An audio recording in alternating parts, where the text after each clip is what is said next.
Welcome to the Explore Words, Discover Worlds podcast, presented by Bradford Literature Festival. Join journalist Nabila Ramdani as she discusses her new book, Fixing France, How to Repair a Broken Republic. Through the lens of her Algerian heritage perspective, she charts the course of France's Fifth Republic, formed in the wake of the 1958 Algerian War of Independence. Recorded live at the 2024 Bradford Literature Festival, Ramdani tackles complex themes such as politics, economics, societal shift, and feminism in the future trajectory of the French Republic.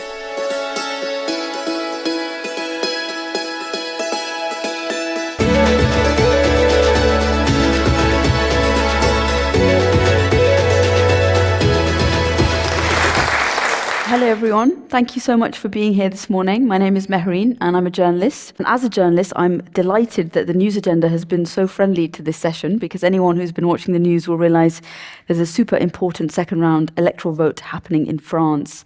In around 24 hours' time, people will be able to start voting in across the country. And given the prescience of that event and today's session, I'm also delighted to be here with Nabila Ramdani.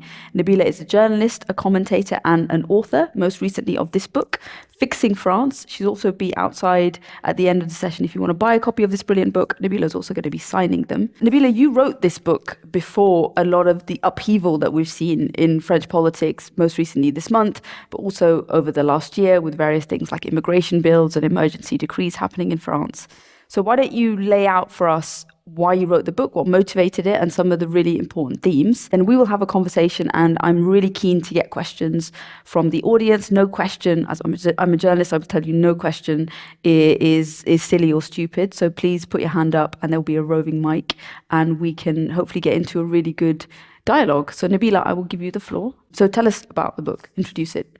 Well, thank you very much, Maheen, for the introduction, and thank you, everyone, for coming this morning. I'm particularly delighted to have you alongside me today. As a leading journalist and a broadcaster yourself, you've often covered the same topics that I write about. And you've been extremely kind in reading my book and reviewing it before it actually was published. So you couldn't be more perfectly positioned to guide our discussion today. And I'm absolutely delighted to be here and speak about my book at the Bradford Literary Festival. And I certainly think that we've picked a good time to discuss why France needs fixing. You know, they say the general election here in Britain was the most divisive for years, but I can assure you that it's a very restrained one compared to the abject chaos that's broken out across the Channel. And while the British election led to a Labour landslide, one that has actually been a relatively regular feature since 1945, and of course led to the election of a Labour government, France could be on the way to electing its first far-right government since the Second World War, when the country was occupied by the Nazis and indeed collaborated with them. I was in Paris 2 weeks ago reporting on a massive march attended by some 75,000 people opposing the electoral success of the national rally of Marine Le Pen and Jordan Bardella at the European parliamentary election. Now, both are styling themselves as president and prime minister in waiting, which is pretty incredible considering the party's very disturbing antecedents. And what was particularly interesting about the march was that there were so many people calling for an end to the Fifth Republic itself. And I have to say that this is very common at all political demonstrations now, whether organized by the far right or indeed by the far left, or anyone in between. That is to say that the people are blaming the current structure of the Fifth Republic itself for what is going wrong. And that is certainly the thesis of my book. Now, France is a country that seems to have it all, yet its citizens are angry and dissatisfied. Why? I mean, in the past year alone, I've witnessed intense rioting there, interviewed some of the most bigoted extremists you're likely to find anywhere in Europe, and heard thousands of people calling for the destruction of the entire constitutional system that currently holds France together. The world is changing rapidly. France isn't really changing with it. And extreme dissent in a country already known for very extreme dissent is the result. France is in turmoil, and my book highlights failures that are both inherited and new, while also trying to solve them. And this is the main reason I was determined to write this book now, because these extremely dramatic developments are what my book is all about. And I've divided my book into a number of straightforward themes. There are 10 themes explored in 10 chapters, including economic injustice and segregated suburbs, the state of French feminism and the debasement of women, education, identity, terrorism, institutionalized rioting and paramilitary policing, deep-seated racial and religious discrimination, and the rise of the far right, as exemplified by Marine Le Pen and her dynastic party. Now, the big difference between Fixing France and other books on France on the market is that I'm by no means a traditional writer from France. On the contrary, my background is in Algeria, which was once France's most prestigious colony, the absolute jewel in the crown of the French Empire. But unlike similar imperial jewels, such as British India, Algeria was considered to be part of mainland France. It had its own MPs, it had its own town halls, and more than 1 million so-called Pieds Noirs settlers from Europe. Algeria won its independence from France in 1962, following a horrendously destructive 8-year war that took place both in North Africa and, indeed, on mainland France. The conflict directly led to the creation of the Fifth Republic as an all-powerful president, an alpha male, it has always been a male so far, and an equally strong security state were set up to deal with insurgent Algerian nationalists. And tensions between France and its Algerians continue to this day, not least of all on the estates where many from Algerian backgrounds remain dumped. Algerians were treated with great suspicion then, just as they are today. And the legacy of this cataclysmic conflict still has an enormous influence on modern France. There is a lot of commentary in my book, and indeed an attempt to provide a new and original view of what the modern French Republic is all about. And the book doesn't shy away from very difficult issues. I think it's important, while also acknowledging how massively popular France is for very good reasons. So in this sense, Fixing France is as much a guide to modern France as it is a constructive critique. And that's why I quote the great American Francophile writer James Baldwin in the introduction to my book. And he said, "I love America more than any country in this world. And exactly for this reason, I insist on the right to criticize her perpetually." And this sums up my approach to France. Now, a very important argument in my book is that France, and I use the phrase in my book, is overwhelmed by idealism, because it is built on impossible dreams, impossible idealism born out of revolutions. And this is why myths are so important to holding it together. It is a perpetual illusion, to quote the wartime hero and the architect of the Fifth Republic, General Charles de Gaulle. And therefore, it's very easy to get lost in that romanticism while missing the real story of modern France. France is a country of high-minded principles, of liberty, equality, fraternity for all, that France fails to uphold in real life. And what my book does is cut through some of the mythologies and delusions so as to present a more rounded picture of a nation that is really struggling. And my book is precisely about the gulf between France myth on the one hand and France reality on the other hand. And they are certainly very different. The myth is a glorious republic built on the highest ideals of liberté, égalité, fraternité for all. It's the birthplace of human rights and a country where everybody is technically treated exactly the same as a valued citizen. The reality is a thoroughly uneven country where billionaire industrialists are supported by a complacent Paris establishment. All broadly support the status quo because they do very well out of it. Reform is incredibly difficult because the very dated Fifth Republic doesn't allow it. So in some ways, I argue that we're going through another Enlightenment period with better communication and far more information exposing the fault lines. So in principle, the constitution of the Fifth Republic is meant to achieve those ideals for all. In practice, however, it delivers on those ideals only for some, for those with the right background, the right education, the right gender, and the right connections. And this is the great contradiction at the heart of the French Republic that stems from its very constitution. Now let me outline more specifically some of the fault lines that I examine in my book.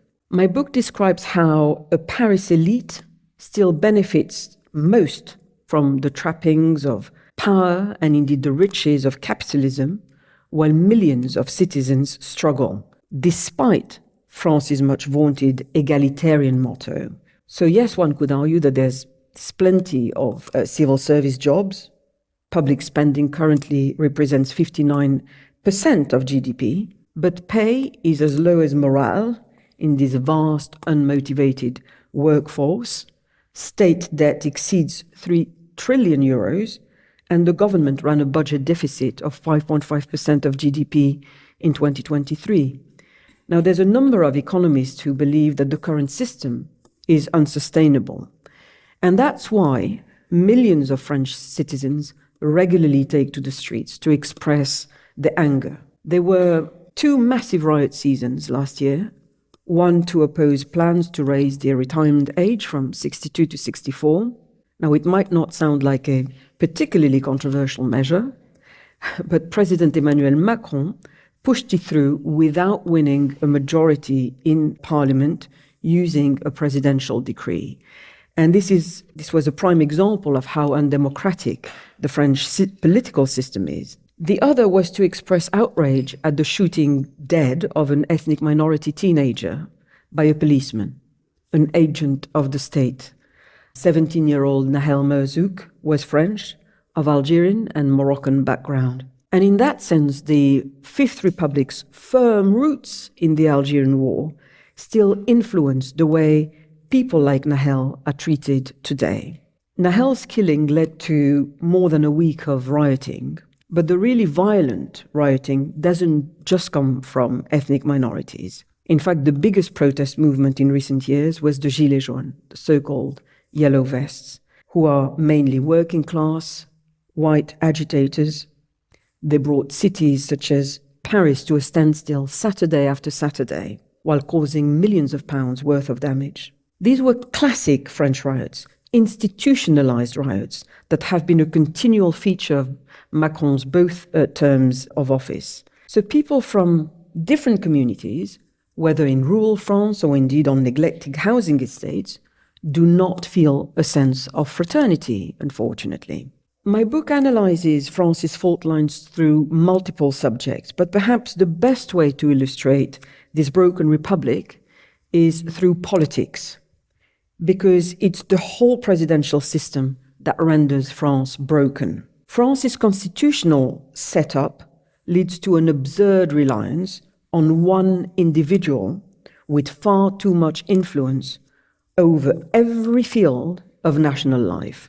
Far too much power is centralized in the head of state, who can act like a quasi-monarch and literally hijack the entire system by ruling by decree and overriding parliament, choosing his prime minister, and appointing anyone he likes to form a government, whether close friends or indeed corporate cronies. They don't even have to be elected politicians, not even the prime minister. The president doesn't have to worry about criminal prosecution, and he can pardon cronies who get into trouble. The French president doesn't need a coalition to govern either. The head of state is also the commander-in-chief of the armed forces and has his finger on the nuclear button.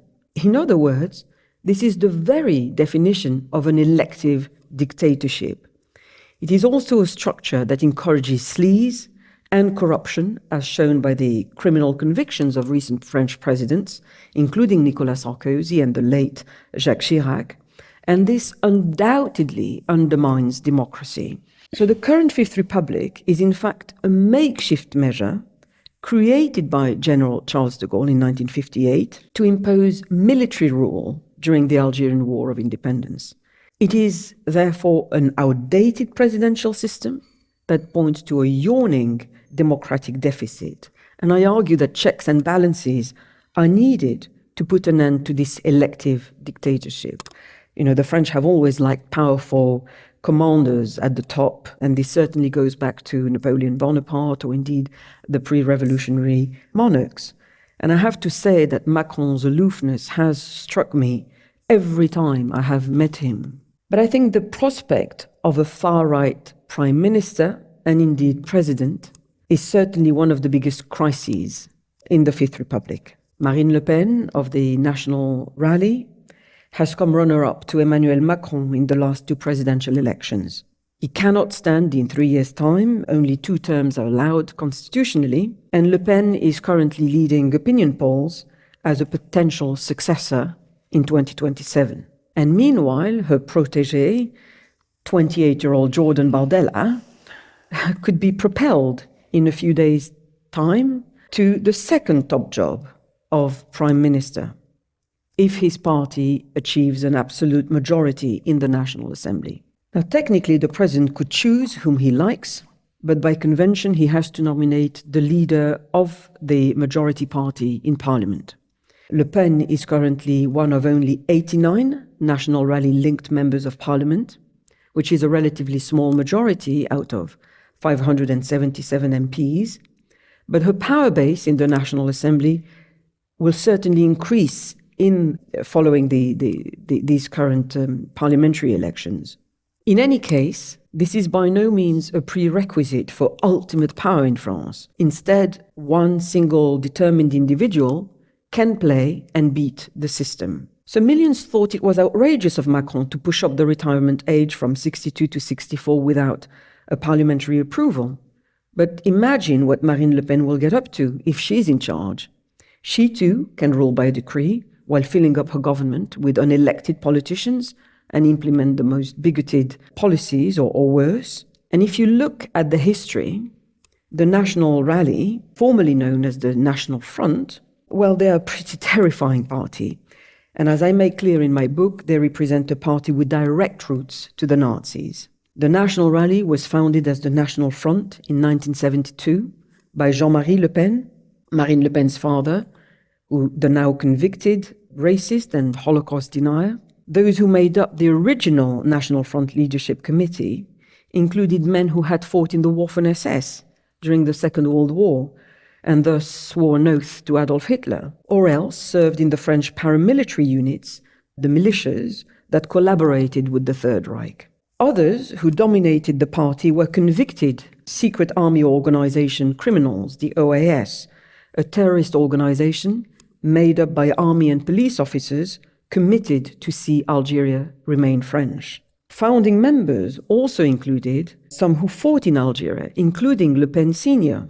Himself, he was a paratrooper, an intelligence officer in 1957, and he was involved in acts of torture in Algeria. He was a 28-year-old lieutenant, and in his own words, he described his role in Algeria as, and I quote his words, a mixture between being an SS officer and a Gestapo agent.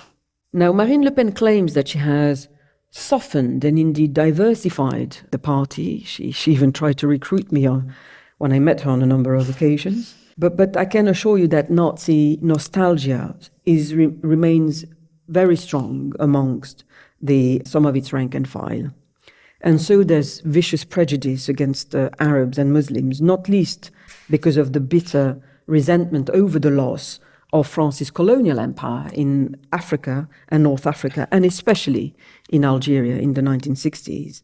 And Le Pen still regularly complains that immigrants turn France into a gigantic squat and that entire neighborhoods are taken over by foreigners. But Marine Le Pen remains very much a chip of the old bloc, Jean-Marie Le Pen.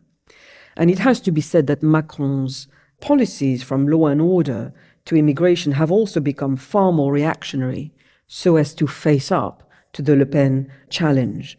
And you also have people like Éric Zemmour, for example, a shock jock right-winger and a convicted racist who stood for president against Macron in 2022. And he was openly rehearsing great replacement theory, the hyperbolic and indeed deeply racist theory that white European identity is threatened by large families linked to Africa and North Africa. And there is no better illustration of how far-right discourse has become mainstream in France.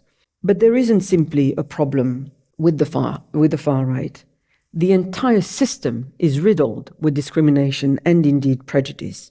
And by far, the ugliest form of discrimination in French society is still one built on race. Whole ethnic minority communities live on out-of-town estates that former socialist Prime Minister Manuel Valls said contributed, and again these are his words, to a social, ethnic and territorial apartheid in France. Now, Valls pledged to provide what he called Republican answers rather than practically tackling discrimination.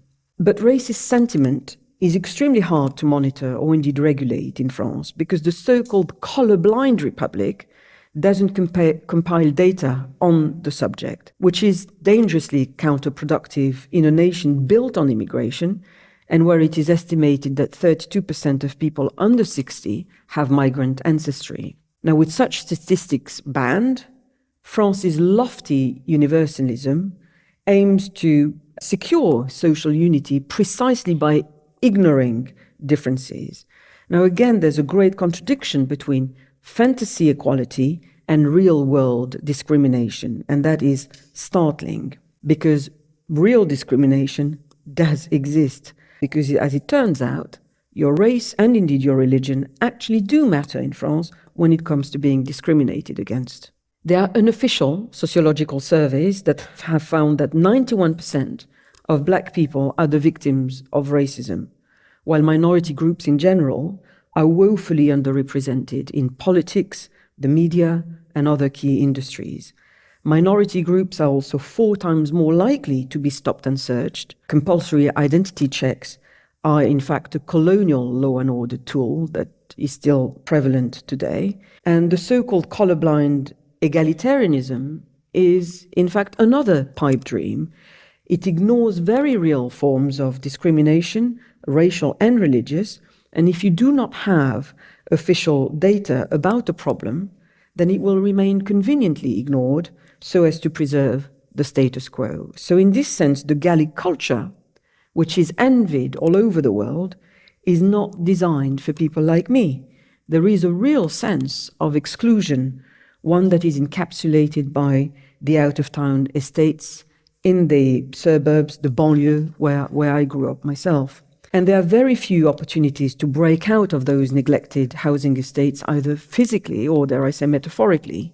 I myself had to move abroad to improve my life chances. And as far as education is concerned, yes, there is elitism everywhere, and the class system undoubtedly still persists in countries such as Britain. But as someone who has studied and indeed worked here in the UK, and as a foreigner, I can vouch that there is far more egalitarianism over here than in France. And one only has to not take my word for it, but look at how diverse the higher echelons of societies are in Britain. And indeed, Scotland had, until recently, a prime minister from an Asian background, for example. And so did Sunak is on his way out now. But other ethnic minority ministers are also hold the highest offices of the state, and that is commonplace rather than an exception. Wales also has delivered its first Black First Minister. In fact, academic performance is more strongly linked to social background in France than in any other OECD country, which stands for Organization for Economic Cooperation and Development. And despite the Republican motto, disparities prevail. And I argue that there's this gold standard conformity in France. Some 99% of candidates for the French baccalaureate, the equivalent of A levels in the UK, the main qualification for university education, pass. 99% of candidates pass. So this statistic might sound egalitarian enough, but in fact it renders entry to a first-degree course a formality rather than an achievement. And public universities, for example, for which only a modest fee is required, are like super-social engineering farms. Thousands graduate with often worthless first degrees, and only a favored class gets to the top through elite public institutions, mostly funded by the state because they are from the right background. Now, again, this is a blatant contradiction of France's supposedly egalitarian ideology. A consistent way France clamped down on minorities is banning Muslim women from wearing any type of so-called Muslim dress. Headscarves, for example, are said to break strict laws concerned with the separation of church and state, and so athletes covering their heads will not be allowed to represent France at the Olympic Games this summer, for example. The great contradiction in French feminist discourse, whether it's argued by the left or indeed the right, is that it uses secularism as a tool to allegedly protect and emancipate Muslim women from supposedly repressive males, while also stigmatizing and criminalizing those same women, using fines and the threat of prison to enforce its diktats. Now, there are plenty of perfectly liberated French Muslims who choose to wear headscarves and Muslim clothing, yet they are branded as victims of an oppressive culture and indeed religion. And so France excludes and criminalizes female citizens from public spaces because of their clothes. And I argue that in this sense, France's obsession with its own brand of secularism, and indeed its often absurd form of feminism, oppresses a huge section of the population. And this weaponization of laïcité, the French form of secularism, certainly belies the country's alleged belief in egalitarianism. But it's not just Muslim women who are being oppressed. France is profoundly misogynistic. The 2023 annual report by the French government's principal equality watchdog revealed that the country, and this is a quote from the report, remains very sexist in all its spheres. And there were calls for what they called an emergency plan to combat growing and often lethal violence against women. So from power players in politics to men in the streets, this sexism crisis really is showing no sign of abating in France. A few concluding remarks, if I may. The French are not just unhappy about single issues. Many of them, in fact, rage against the entire system. And that, too, is what my book is about. A country literally built on revolution and where the turmoil never subsides because there is, in fact, widespread inequality, clampdowns on freedom and social division that really move us away from any sense of fraternity. And the reality is that France's lost grandeur also manifests itself domestically in ancient institutions that are no longer fit for purpose. There is corruption, strife, and industrial decay. And there's also the very real prospect of a far-right president taking over all power. And this sense of downgrading, of déclassement, is also reflected in foreign policy. Just look at the way former African colonies such as Niger and Burkina Faso have been rejecting lingering French influence and indeed exploitation in recent months and years. Populations there are sick and tired of the French keeping military bases while maintaining financial control over their former colonies through Paris and indeed control over those former colonies' resources. They want to be left to run their own affairs. Now, if this all sounds unnecessarily gloomy, I can assure you that fixing France is by no means a long series of complaints or indeed a misery memoir. It is not a political manifesto either, but a straightforward read about a modern republic that is failing to live up to its once exalted reputation, while I also draw on political, historical, and cultural factors, as well as my own personal experience. And I would argue that the book is ultimately a call for change. And in this sense, it's very optimistic. It's a disruptive book, but in a positive way. It follows the great French tradition of dissenting progress. And I've tried to make my book as honest as possible and write it in a way that will appeal to anybody, whatever their background. So I very much that you will give Fixing France a chance and that you'll enjoy reading it. Nabila, thank you so much. That was a tour de force. And so I want to try and marry up some of the sort of diagnoses with what's happening right now. And so you very eloquently lay out the problems of this republic and the constitution, which gives the executive almost untrammeled power. It's basically sort of a quasi-monarchical role that the president holds. So in light of that, the fact that we're having elections for the National Assembly, so the parliament, which in this constitutional arrangement is almost, can be easily overlooked. Why should we be worried if Marine Le Pen and her party have a majority in a National Assembly, which in this constitution has been massively deprioritized? I mean, isn't it the case that whatever happens tomorrow, Macron is still in charge of France? Well, very much so. I mean, that's the irony in this deeply flawed presidential system, which grants, power, all powers to one single individual.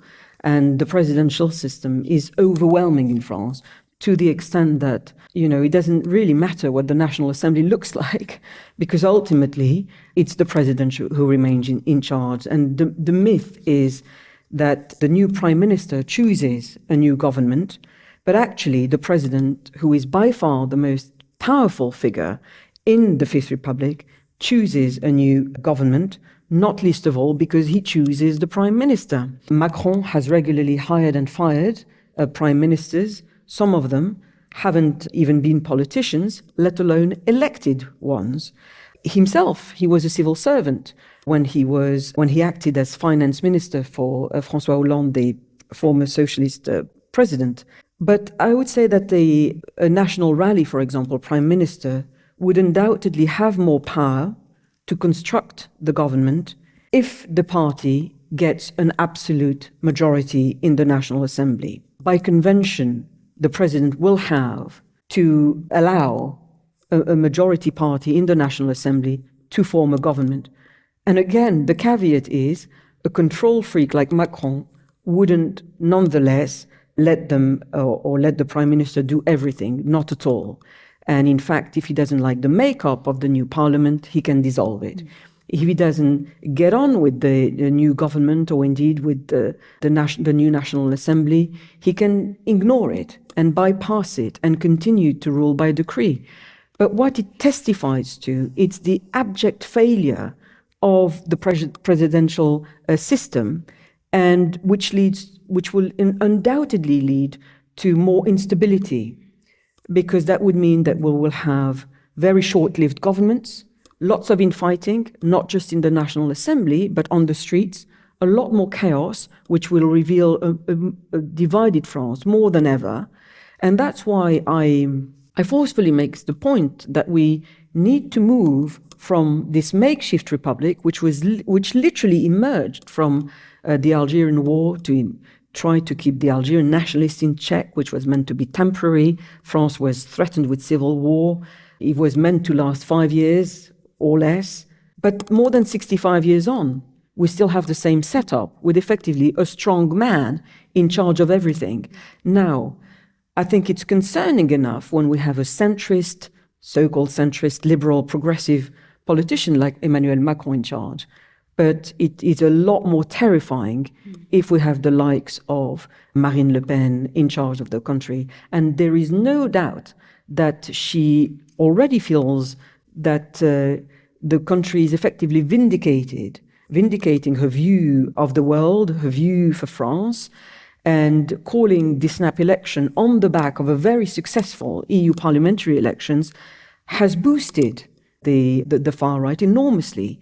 The National Rally had 6 seats in the National Assembly before the 2017 presidential election, ended up with 89 seats at the legislative elections that followed that presidential election. And now they could end up with, the projections are between 200 and 250 seats, a bit short of an absolute majority, but who knows? It depends on the turnout was absolutely massive in the first round, almost 70%. And I imagine that it will be a lot higher in the second round, given the stakes. So it will give her an enormous amount of credibility, not least of all because, as I said, I think Macron himself has contributed to make far-right policies mainstream himself. And you're very categorical. At the end of the book, you say the Fifth Republic is dead. Vive la Nouvelle République. But isn't there now a massive danger that if you open up this constitutional Pandora's box, talking about a Sixth Republic, that because the far right are in the ascendancy, that they get to drive the conversation about what a new constitutional arrangement looks like? And so everything you've laid out is for more democracy and a stronger parliament. But that's not necessarily where we could end up. We could end up, paradoxically, with a more authoritarian system because the winds of change in France seem to be pushing towards authoritarianism rather than sort of a more democratized parliamentary system, the one that you're advocating for. Well, first of all, it's important to highlight that France has moved from one iteration of the Republic to the next, always because there was a crisis. For example, the Third Republic was in crisis because of the Franco-Prussian War, and that's led to its end, bringing in the Fourth Republic, which was massively unstable. I think there were 21 administrations in its 12 years, and it was particularly unstable due to the Algerian War. So that brought in the Fifth Republic. And I actually argued that Marine Le Pen, at the gates of power, as the outgoing Prime Minister himself, Gabriel Attal, has put it, could be this shock that could lead to the Sixth Republic. Now, could they be in charge? Could they be in charge of the constitution? That remains to be seen. There's a lot of caveats in what the National Rally is proposing. And as we've seen with the immigration bill that they pushed through last January, thanks to the cooperation with Emmanuel Macron, in fact, we've seen the Constitutional Council, the highest jurisdiction in the judiciary in France, clamp down on those measures. For example, its most reactionary clauses were struck out by the judiciary. And in actual fact, when you look at the National Rally's measures, or we can't call them yet policies, but a lot of them, most of them, if not all of them, are in fact anti-constitutional, from the economics proposals to their social policy proposals. For example, their idea of lowering the VAT from 20% to 5% is unconstitutional. The way they want to call a budget is unconstitutional. They've come up with proposals as far as their social policies are concerned, revoking the Republican right to become automatically French if you're born on French soil, including to foreign parents. That has been deemed unconstitutional. They want to, for example, bar dual nationals from holding public sector jobs. That also has been deemed unconstitutional. So has been their proposal to ban the headscarf in all public spheres, including on the streets. So I don't think they can be as in charge as they think they would be. But and to change that constitution, they would need 2/3 majority, which even in a very successful outcome tomorrow would be unlikely. Well, it would be more likely to change the constitution if Marine Le Pen ends up as president of France, because the president can change the constitution.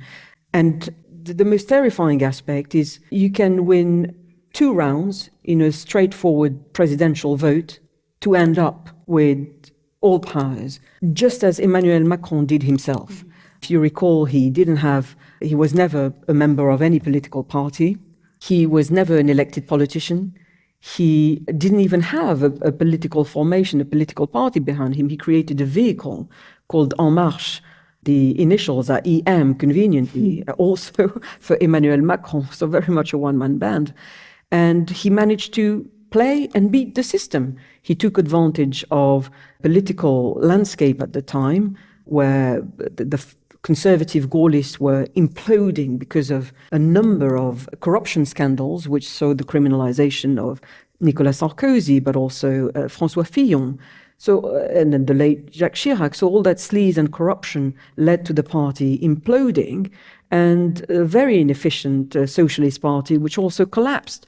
So in that political landscape, he was very, very lucky to end up becoming president of France. I think it's worth remembering that probably even less than a year ago, British politicians like, I think, both Rishi Sunak And Keir Starmer used Macron as a bit of a lodestar and their model for this sort of new type of centrism. And actually, he's not a model for those types of centrists now. He's actually a model for the far right because they see the way that he's been able to exercise extreme and untrammeled power. And just before we get to questions, I was in Paris last week for the first round of the elections. And when I'm sort of in a country going through elections, I love just turning on the news and seeing how the media cover it. And I was very surprised. And I was also there in 2017 and before that the far right are covered by the media as just another party. Actually, a lot of the discussions I was watching on mainstream French TV were actually about whether this party is actually of the far right, and maybe far right is a stigmatizing term and we shouldn't use it. It seems like to me that we've entered a world where so-called mainstream parties are actively part of the normalization of the far right, and they present it as something like a victimless crime almost. That, oh, this would be terrible because it means our parties are not in power, but they don't really talk about the real-world consequences, the hostile environments that can be created for minorities in France. I mean, tell us about what could be, who are the people at the sharpest end of this potential huge, crossing the Rubicon moment that could happen tomorrow. But that's an extremely important point that you bring up, because there's a tendency, especially in the British media, to present also the far right as a mainstream party. I was even reading on let's name them, the BBC website, that Jean-Marie Le Pen was a patriot. There was no mention of him being a convicted racist or indeed an anti-Semite and Holocaust denier. No mention of the party's firm roots in Nazism, that they all bear this legacy, including the savage colonial legacy as a badge of honor. All this context seems irrelevant. In actual fact, the tag far right is absolutely apt and perfectly relevant to describe the National Rally, and indeed in its previous form, the National Front, not just because of their reactionary, not to say racist policies. For example, the catchphrase is national preference, which is a euphemism for out-and-out discriminatory and indeed xenophobic policies. In fact, the National Rally has been classed as far right by the French Interior Ministry itself. And Marine Le Pen has gone to court a number of times to try to lose that tag, and she lost every single time because French courts ruled that the policies put forward, the discriminatory policies put forward by the party, were deemed far right, anti-constitutional, and indeed the courts allowed her party to be labelled as fascist, a fascist party. So there's no doubt about that whatsoever. And I think there was a tendency in Britain, especially in the wake of Brexit, to make Marine Le Pen a lot more respectable, because she would vindicate the British choice of exiting the EU, because at the time she was calling for a Frexit herself. Now she's changed her view. It has to be said that the National Rally changed her view at a drop of a hat. She realizes now that France, being a founding father of the EU, of the entire project, they cannot just exit so easily. And of course, there's a lot of her constituency that benefit from EU money. And if you want to be seen as a credible, viable politician, you cannot just dump the whole project at the doors of the Germans. So that's a very important aspect to highlight, that yes, it is definitely a far-right party. Thank you. We will open it up to the floor, and I think we will group questions together. We've got a lady over there, the gentleman in the cap, and the gentleman all the way at the back, and then I'll come round to do a second round. Could you just explain the French voting system? Because that presumably has a bearing on how likely the National Rally is to be elected. Thank you. And then the gentleman in the cap here. Hello, thank you for the talk. It was exquisite. I'm just thinking about the election here, and particularly about reform, looking at what's happening in France.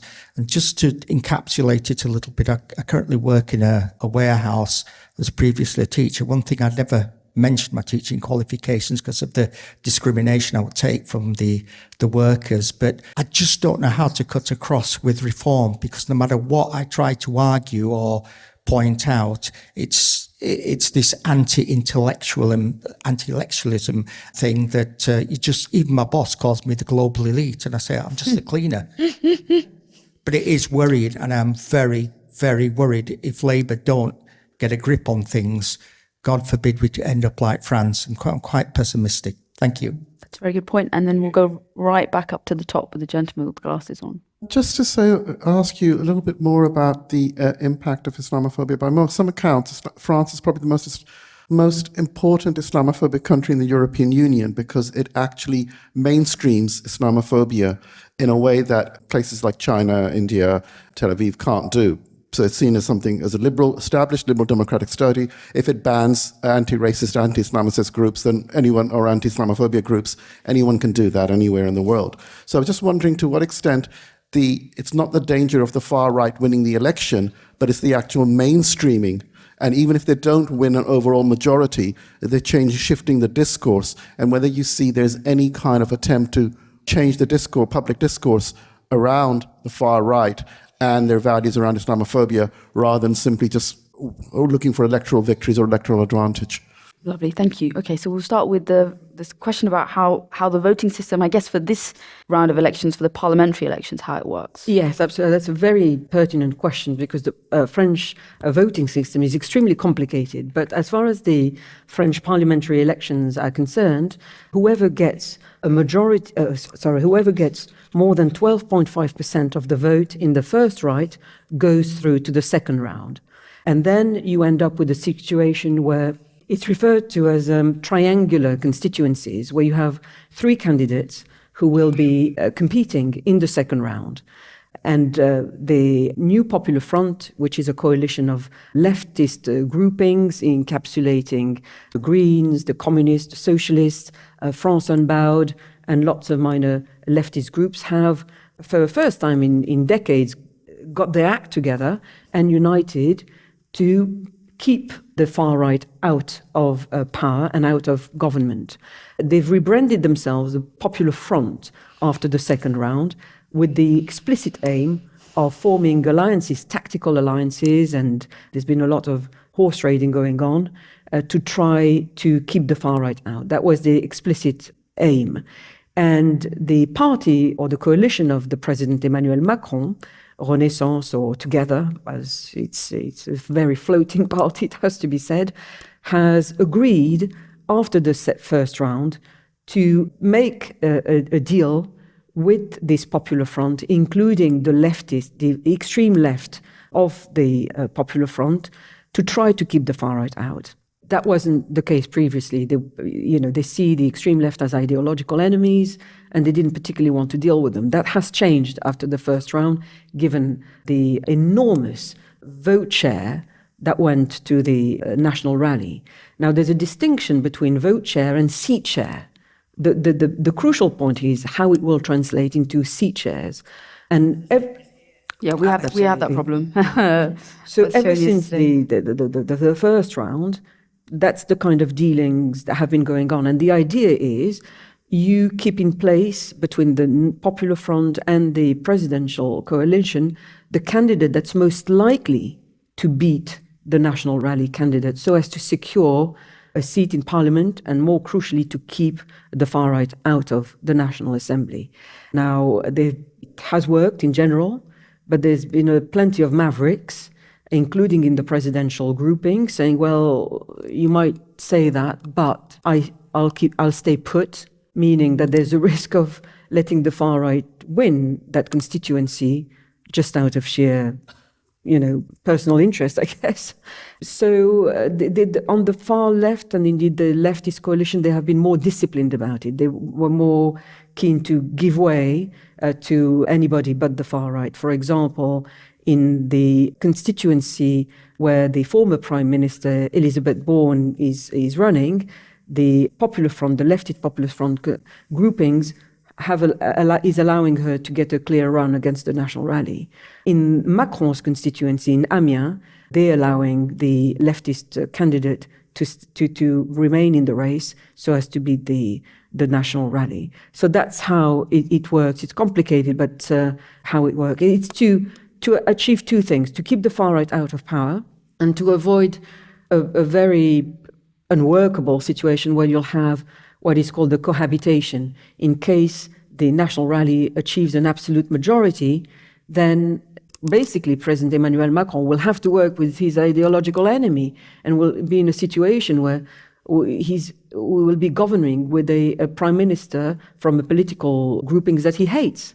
So that would be undesirable. It wouldn't get anything done. We've had a cohabitation in 1997, for example, the most recent one, when Chirac called the snap parliamentary elections, hoping to get a majority to pass through his conservative economic policies, and he ended up with a socialist government. So that's in simple terms, how the French system works. And I think the magic number is 289. That's the threshold. The absolute majority, 289 out of 577 seats, absolutely. And then we have the second question, which I think is very pertinent, and I'm also worried about, which is, I think, the very technocratic instincts of the current new landslide Labour majority government. If you look at countries around the world, it's usually the technocratic centrists that are the interregnum period before something really scary happens. And we saw that probably with Obama for 2 terms. Maybe in France, you could say it actually started with François Hollande, Mr. Boring, who suddenly paved the way for people who were political innovators to come and take the space.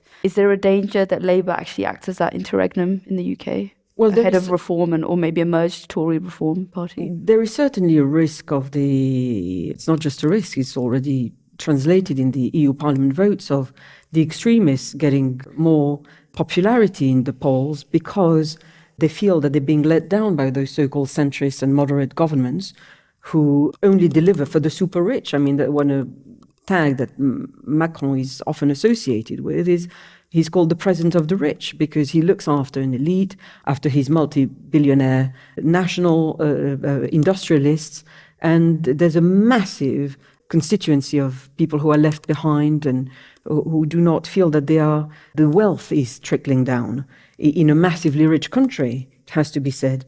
But I would say that the problems of extremism in France are specific to France in the sense that, yes, there is extremism on the rise everywhere, but I think other countries are far better equipped to keep the extremists in check. For example, yes, Farage has managed to secure a seat after 8 times, I think. But, you don't have a scenario where you have 89 far-right MPs in the House of Commons, or, as it looks likely, more than 200, as will happen in France, more likely. So I think even countries like Germany, they have learned to work with coalitions. They were certainly very keen to reform the image of the country, especially moving away from the horrors of the Second World War to a modern, liberal, welcoming democracy. But France is not equipped. It doesn't have the democratic mechanisms to keep those extremists out, quite the opposite. And that's why you end up with a scenario of somebody like Éric Zemmour, who's been convicted 5 times for inciting racial and religious hatred, to be able to stand for the top job, literally. That wouldn't happen in the UK. If there's a hint of somebody being racist, they have to step down, let alone if they are criminalized, if they have been criminalized for such offenses. I mean, one thing that became very obvious during this campaigning in France is that you look at every single candidate of the National Rally, and they all have very nasty antecedents. One had to step down because she was embarrassed about a picture of her emerging wearing a Waffen-SS cap, literally. Another one is saying, well, I'm not a racist. My optician is Jewish. My dentist is Muslim.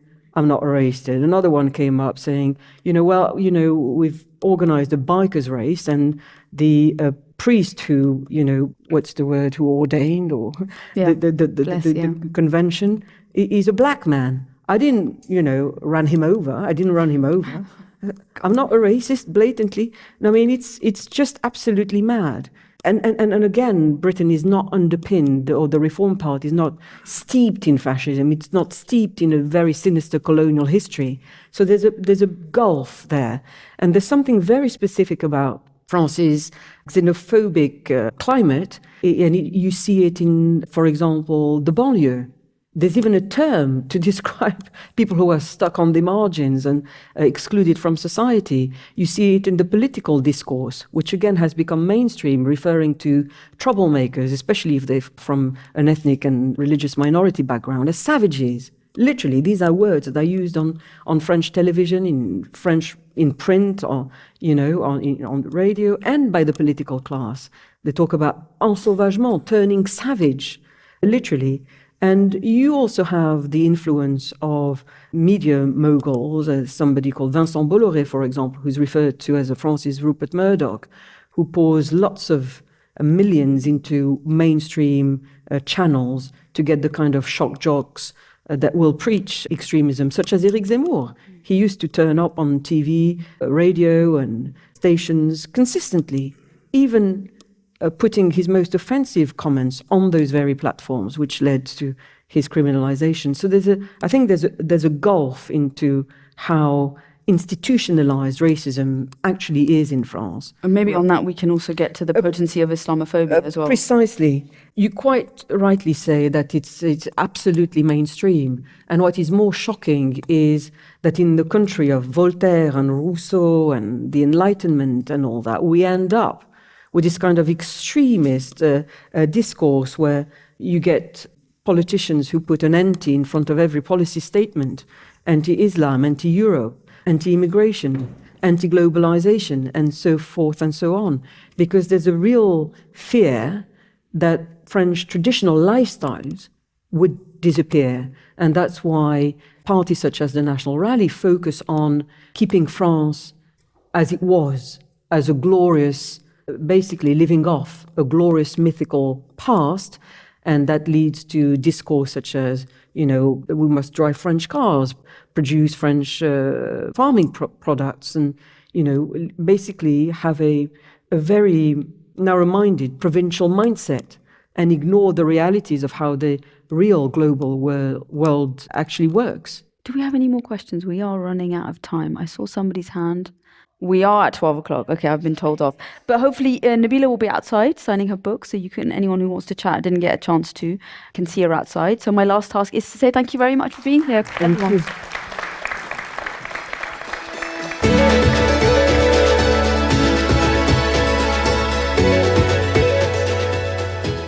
Thank you for joining us for this episode of the Explore Words, Discover Worlds podcast, presented by Bradford Literature Festival. If you enjoyed this episode and you'd like to help support the podcast, please subscribe, share this episode with others and leave a rating. Mark your calendars for the return of Bradford Literature Festival on Friday the 27th of June to Sunday the 6th of July 2025.